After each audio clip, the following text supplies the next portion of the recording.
to you live from our studios in Auckland Park. This is Prime News on SABC 3. Here are the stories making headlines. The Walter Sisulu University residence manager has been arrested on charges of murder following a shooting incident that happened at the institution. 5 people have lost their lives while 3 others sustained serious injuries in a head-on collision on the N4 toll road between Belfast and Machado Dorp in Mpumalanga. Witnesses who testified in the Timothy Omotoso trial say that they are still being threatened even after the evangelist was found not guilty.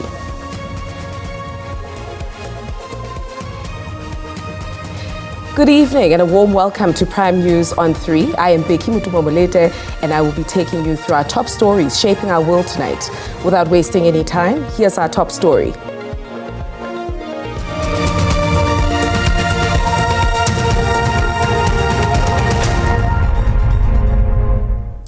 The Eastern Cape Police have confirmed the arrest of a 54-year-old suspect in connection with the shooting incident at the Walter Sisulu University on Tuesday. This after 1 student was shot dead and several injured during unrest at the institution. The suspect has been charged with murder and attempted murder and is expected to appear in court on the 22nd of April.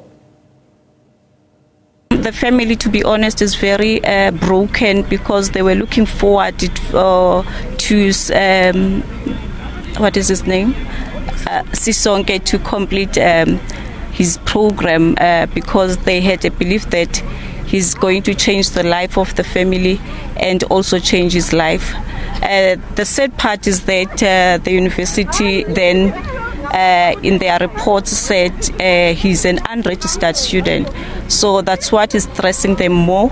They are broken and you can see that the family cannot afford to take the funeral or the responsibilities for a befitting send-off for the child. So those are the challenges that we're facing, but we tried nathi sigcwale emswaneni sibaduduze njengomndeni kule ngxaki abajongene nayo.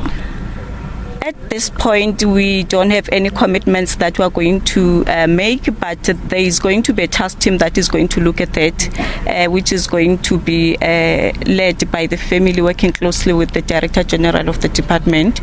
And I also said to the DG, he must also speak to the university, the VC, to see how best are we going to try and meet each other halfway as to ensure that we give them a befitting send-off.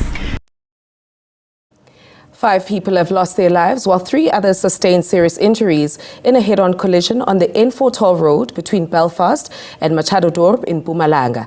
Spokesperson for the Department of Community Safety, Security and Liaison, Mweti Musi, says the wet weather conditions might have contributed to the crash. Inclement weather conditions, with little to no visibility on the roads. A crash between 2 vehicles has claimed 5 lives, while 3 other people were left seriously injured. The road remains closed while emergency personnel attend to the scene. Motorists are urged to drive with caution at all times. The place where the accident occurred is on the N4 between Machado Dorp and Belfast. From what we have gathered is that it was raining heavily there earlier on when this accident happened. We are once again appealing to motorists to adjust their driving according to prevailing weather conditions. We do not expect people to drive with excessive speed when the weather is not favorable. We expect them to, instead, if it's anything, reduce speed drastically and also increase their following distances. The Trans-African Concession says it's also ready for the long weekend. Tomorrow morning we also expect extremely heavy traffic between the hours of 8 and 12, and then things are expected to calm down until Monday, when the exodus of the Easter traffic normally takes to the road.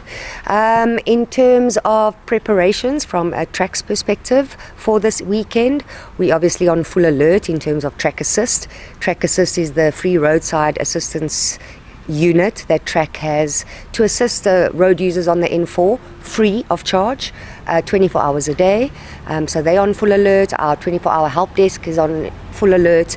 And of course our plazas are fully manned, especially for those peak periods that we are expecting. Investigations into the crash are still ongoing. SABC News, Mpumalanga. Limpopo's Transport Department says contingency plans are in place for high traffic volumes on all major routes this Easter weekend. This, as holiday makers and worshippers will be heading to various destinations in the province.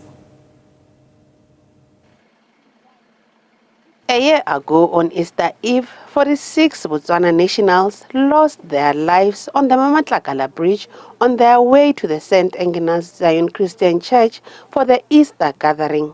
This year, authorities say they are on high alert to ensure that similar fatalities do not happen. This as the Zion Christian Church and the St. Agnes Zion Christian Church are expected to host their Easter conferences. Our monitoring is going to be on R71. We're not saying we're not going to monitor N1 and R37, no, but our core business, it will be R71 because it leads to Moria where the two churches are. So most of our people are there, our police officers. We have increased police visibility because people are complaining to say they don't see police officers on the road. But starting from yesterday, all over these roads, there is enough police visibility. Some travelers expressed satisfaction about the visibility of law enforcers. We need to give much appreciation to the law enforcement that we are seeing. They are very much visible. And here in Nel Plaza, the last toll gate when you get into Polokwane, they are there, they are doing their work, they are searching the vehicles, they are ensuring that our cars are in good state. A total of 81 people lost their lives on Limpopo roads during the Easter weekend last year. Biman Baloyi, SABC News, Mokopane.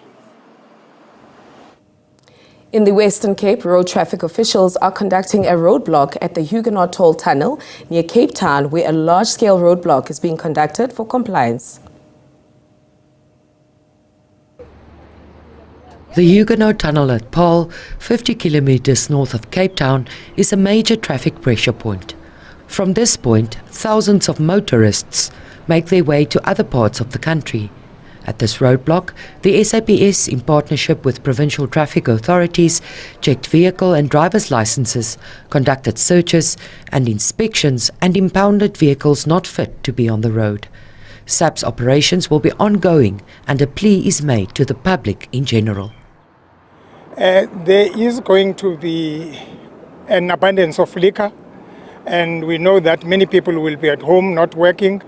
We want to ensure that we don't have incidents of gender-based violence, so we plead with the communities to ensure that they behave. Another operation is underway at the Nyanga taxi rank on the Cape Flats. This following the fatal shooting here on Wednesday of taxi leader Mongi Titi. 10 bullet casings were retrieved from the scene. The South African National Taxi Council has appealed for calm following the senior leader's killing. Police say work is underway with all major taxi associations in an attempt to stem the tide of violence that erupts intermittently. And this morning I must indicate that we had a special prof joint where the Department of Mobility was in attendance, and they are assisting us as a soft approach in trying to counter the issues in the taxi rank. They are going to be engaging and giving some development or training to them to see how they can best deal with the issues without resorting to violence. There are no leads at this stage, nor is the motive for the killing clear. We are offering an amount of up to 100,000 to anyone who can give the information that can lead to the prosecution and conviction of whoever is involved in this crime. Mariska Botha, SABC News, Cape Town.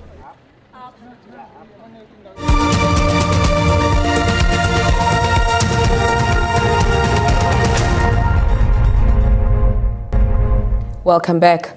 Border Management Authority, BMA, has deployed more officials to curb illegal activities in and around the Beitbridge border post in Musina, Limpopo. The port of entry processes a high number of travelers during the Easter weekend. The officials at the border post have been working tirelessly with travelers crossing into Zimbabwe ahead of the Easter weekend. Some are traveling into South Africa to various destinations. Over 2,600 BMA members have been deployed at the border post. The BMA Easter plan is supported by various law enforcement structures such as the SAPS, SARS, SANDF, Cross-Border Road Transport Agency, RTMC and traffic authorities. We have also deployed, additional ICT staff just to make sure that our systems remain breathing. If there's any other technical issues, technicians will be able to step in and address. We've also procured the infrastructure, including the temporary fencing, just to segregate the movement inside the port. Authorities are also using drones to monitor the activities in and around the port of entry, with the intention to enhance the management of the operation of the border operations. We've procured drones and body-worn cameras, which will enhance the resources that we have on the ground. So the drones that are deployed here are high-tech drones that can fly a longer distance. Traffic volume and travelers are expected to increase throughout the night into the Easter morning. Motorists are advised to adhere to the rules of the road and exercise caution. I'm Kokejo Mutau, SABC News, Beitbridge for the Post. If you're going to use your banking card to perform any transaction, you need to be very vigilant and pay attention. According to fraud and risk management specialists, the disadvantage of holiday periods will leave many exposed to defrauding as they are not paying too much attention. Scammers and fraudsters now use sophisticated methods to access your bank accounts. Skimming occurs when scammers illegally install devices inside ATMs or at point-of-sale terminals to capture card data and record the cardholder's PIN entry. This way, they are able to clone their bank card and make unauthorized payments and defraud victims. This is according to cybersecurity experts who've urged travelers to be vigilant when transacting at ATMs and avoid their cards being swapped for a fake. Essentially, all of the technology that is emerging, there's always, a dark side, and it's really up to our consumers and our clients just to be extra vigilant, especially now over the Easter period. Fraudsters take advantage of seasonality, and that means where people are not really paying attention or close attention to their finances. So they might, for example, jam the ATM, stick chewing gum or press stick even inside the slot, and when the card goes in and doesn't come out, they immediately jump forward to offer to help, sometimes even claiming to work there. And then they get you to enter your PIN, they watch it very closely or surreptitiously even, and then they swap your card with a fake one. And that happens commonly at petrol stations when people are traveling, at rest stops as well, and then also in city centers, like going through the cities en route to your final destination. There's African Banking Risk Information Centre's 2023 annual crime report. South Africans lost 22 million rand to counterfeit card fraud in 2023. Gauteng residents shared different views on how they protect their bank cards and app information from fraudsters. I don't even have that money on my account, so I'm not going to make any withdrawals. This is Easter weekend and I know it's very busy. I will not go closer to the ATMs because I know there are people who are busy looking around the ATMs, looking to defraud people. Experts also say shady ATM machines that look tampered with should be avoided at all costs. It's better to be safe than sorry with your accounts this Easter holidays. Offense Estimo, SABC News, Johannesburg.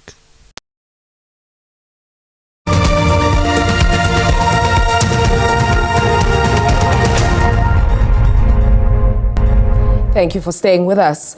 Witnesses who testified in the Timothy Omotoso trial say that they are still being threatened even after the evangelist was found not guilty. Some of the women who took to the stand told the media in Johannesburg that they still want justice. Omotoso and his two co-accused were acquitted on all 32 charges, including rape, human trafficking and racketeering. Some of those witnesses who took the stand in the Timothy Omotoso trial broke their silence this morning. There's been widespread condemnation from several quarters around the country, including the Justice Minister calling for answers on exactly what happened. We did have hope going into the courtroom, right, because we felt that we had done enough, just because maybe on our end we had given our all. We had given everything that we had to offer as the witnesses. So we felt that that was enough on our end. Knowing that you gave it your all, having to step into the courtroom, and now it seems as though it's all for nothing. But like I said earlier, he might think he has won, but he actually hasn't. We also heard that the witnesses are still being threatened. There have been threats. There have been, especially mostly from the congregants of the church, from all the branches, different branches, because we are from different branches. Our social media accounts, they've been posting things about us, and we know that more is still going to come. The Commission for the Promotion and Protection of the Rights of Cultural, Religious and Linguistic Communities, the CRL Commission, the Commission for Gender Equality and the South African Human Rights Commission have also launched an inquiry to call several individuals involved in the case to account. Where we are right now, really, I wouldn't advise anyone at this point to try the system until we investigate the system, until we have a response from government that says we are rectifying this thing and we see it being rectified. It's understood that the National Director of Public Prosecutions did also seek an audience with the witnesses, but the witnesses are asking whether it isn't a little too late. Criselda Lewis, SABC News in Johannesburg. And from headlines to high pressure, let's take a look at the weather forecast.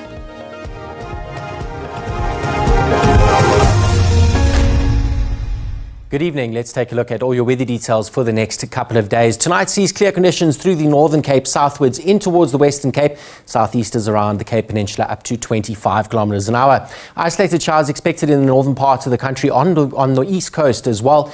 And partly cloudy skies expected through the northeastern parts of the Free State. Now head towards tomorrow, and Friday sees a lot of fog patches through the northeastern and central parts of the country in the morning. Isolated showers possible for Gauteng, the Northwest Province, Free State, as well as the eastern parts of South Africa onto that eastern coastline, while sunny conditions prevail through the Northern Cape southwards in towards Cape Town, with wind speeds increasing to about 30 kilometers an hour from a southeasterly direction in Cape Town tomorrow. For this evening, be on the lookout for the possibility of severe thunderstorms through the shade of yellow on the map. That's affecting parts of the northern area of the country in and around Limpopo and across the border towards the Northwest Province. Hot, dry and windy tomorrow into parts of the Western Cape. Be on the lookout for the potential of fault fires. Cape Town 15 degrees overnight, Gqeberha the same, Durban 18, whilst Johannesburg drops to 13 and warms up on Friday to a maximum of 17 degrees. Durban up to 23, Gqeberha up to 24, Cape Town 29 and Beaufort West up to 27. Now head towards Saturday's forecast. We've got cloudy conditions right the way through the south coast of the country in towards the Northern Cape. It remains cloudy as well. Isolated showers possible for parts of the Northern Cape and then through the central parts of the country. Cool temperatures expected with isolated rainfall in the central parts of South Africa becoming scattered over parts of Mpumalanga. Otherwise cool and cloudy for the east coast as well come Saturday. That's it from me. Enjoy your evening.